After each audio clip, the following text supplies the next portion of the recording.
In this video I'm gonna show you how I set up this beautiful UNS shallow tank for my Betta Schorsch and some other tiny inhabitants. And I also experimented a little bit and I used terrestrial houseplants for the scape, including a small palm tree.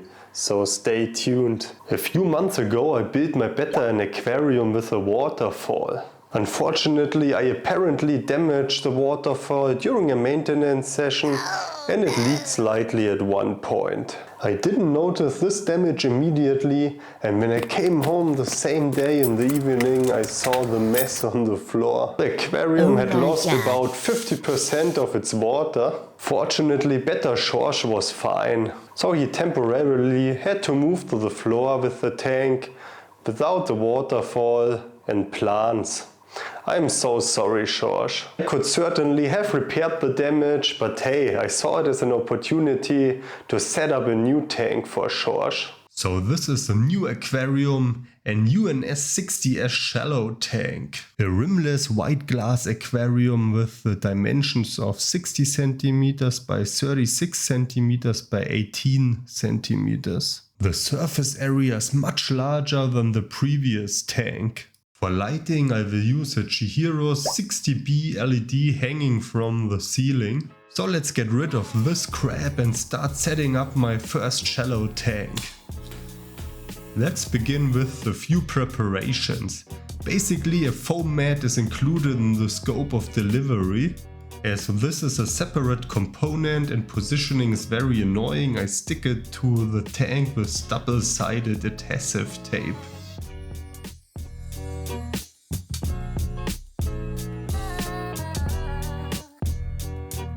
To get a clean look, the aquarium definitely needs a background. I simply use a cheap frosted vinyl film for this.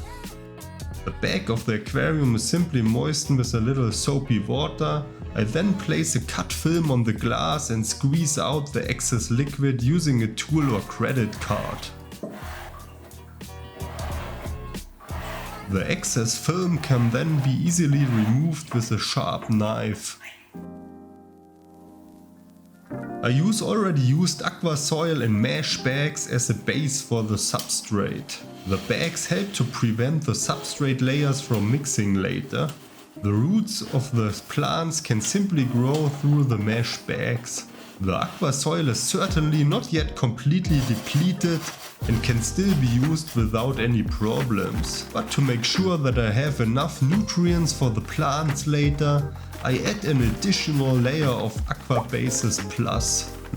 I don't need this nutrient-rich substrate in the front area as no plants are to be used here and I don't want to see several layers of substrate from the front.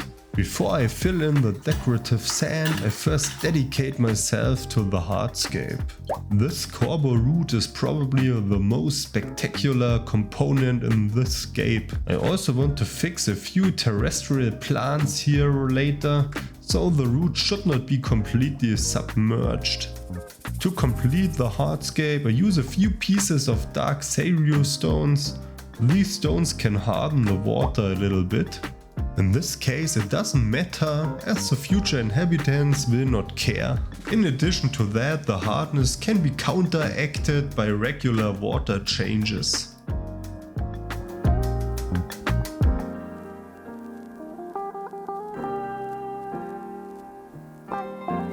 For now I'm pleased with the hardscape and it's time to finish it off with a nice layer of decorative sand. For this I use ADA Plata Sand, a very natural looking light colored sand, which in combination with river rocks is very reminiscent of a water course. This sand is admittedly very expensive and therefore really more suitable as a thin decorative top layer.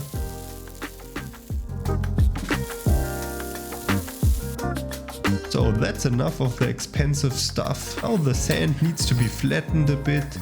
And I clean up the mess I've made on the hardscape with a brush.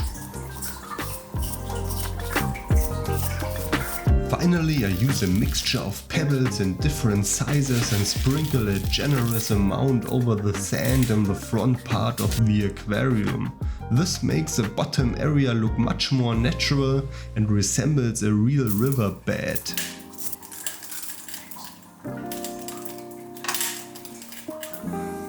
The hardscape and the substrate are now finished, and there is only one last thing to do before we start planting, as we want to prevent the root from floating upwards. When we fill the tank later, I glue it down with some tissue and cyanoacrylate super glue.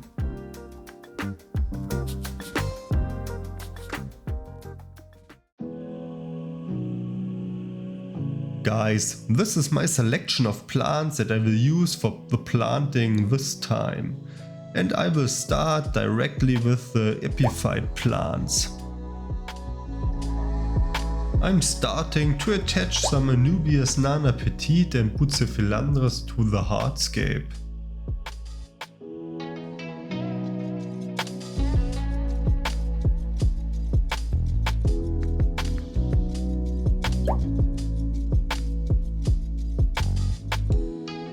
Microphylla pinnatifida is a little more demanding regarding light and can also grow semi-immersed.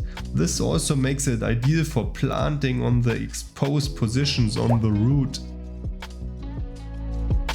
Okay, the epiphyte plants have all found a place, and before I continue with the planting on the substrate, I fill the tank with some water. In my opinion, planting in wet substrate is much easier. I plant simple plants such as Cryptocoryne venti green and Liliaopsis brasiliensis in the middle and the front area.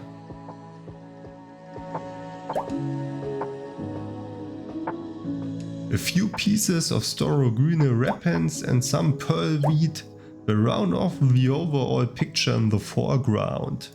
Before I can continue with the background planting, I have to find a place for the filter.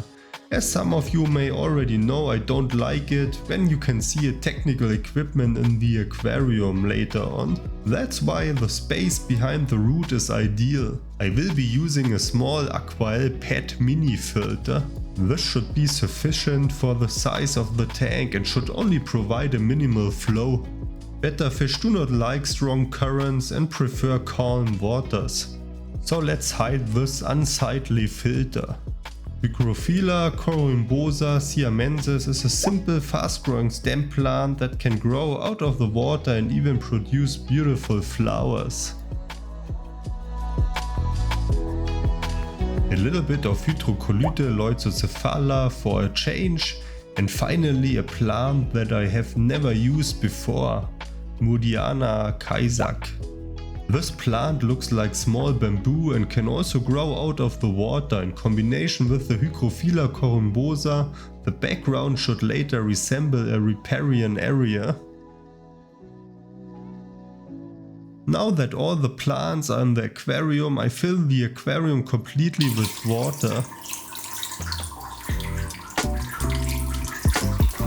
Guys, the water is in the aquarium and is still a little bit murky, but that will settle down and will be gone with the next water change at the latest. Okay folks, let's finish setting up the tank with a little experiment. This is a Camaradorea elegans, a small palm species that can supposedly also be kept immersed with the roots in the aquarium. But first, the soil has to be completely removed from the root stock. I place the plant on the Corbo Root so that only some of the roots hang down in the water, but the rhizome remains outside. Let's see how that works out. And you won't believe it, I'm going to try a second experiment. I'm going to put a second terrestrial plant on the root, Iphytonia albivensis pink. I got the idea when a part of the plant was dug up by the crabs in my vampire crab paludarium and survived for weeks floating in the water section. Let's see how the plant copes with this task. Floating plants should be found in every Betta fish tank, so here is a handful of Salvina. Now we just need a heater to heat the water to a pleasant temperature of 25 degrees Celsius.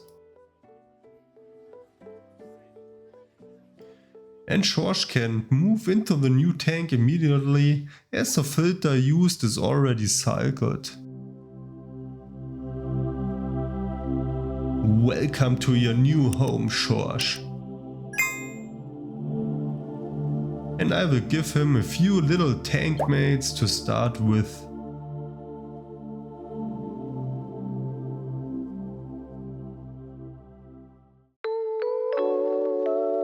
Two weeks have passed and a lot has happened in the tank. I was of the opinion that the scape would look even better with a few pieces of wood on the rocks and some additional epiphyte plants. All the original plants are still alive and looking pretty good. Some submerged leaves that were above the waterline after planting dried out and I simply cut them off. In their place, the plants are now growing lots of new immersed leaves. Even the Fittonia has formed small new leaves and some new branches can also be seen on the palm tree. Schorsch has settled in perfectly and is doing very well. Due to the low current, a bacteria film had formed on the surface in the meantime. The greedy ramson snails love to eat this biofilm. Bon appetit.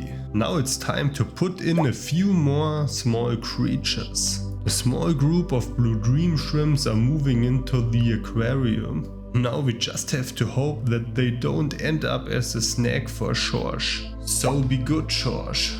Their beautiful blue coloring adds a few colorful accents to the aquarium and their bustling behavior make the tank appear much livelier. Due to the dense planting, I'm optimistic that some of the baby shrimp will survive in the future. And this small group of Otocinclus will take care of the algae in the tank in the future. I just love these lively and diligent little guys. Schorsch kept moving closer to his new tank mates. Fortunately, the shrimps were simply too fast. And at the end of the day, a hard snail is not so tasty after all. So Schorsch, better enjoy your delicious Betta food, it's easier to get. So guys, I can really recommend you to set up a shallow aquarium. It's simply a beautiful piece of nature in your own home and it's fun to watch plants grow out of the water. Especially for animals that set more value on the surface area than on the height of the water level, you can create beautiful biotopes with such a shallow tank. Schorsch has certainly settled in well and loves to roam the densely overgrown riverbank area. As far as I can tell, his tank mates are also doing well. The snails and shrimps all seem to be alive. The Otocinclus are bustling around the tank, but also love to hang out together on the sandy bottom of the tank. And sometimes Schorsch even joins the party and they hang out together. Guys, if you enjoyed the video, do not forget to smash the like button. This helps me more than you might think. In this video, you can see how I built the original aquarium for Schorsch. So watch this video next. Thank you for watching and see you in the next video. Cheers!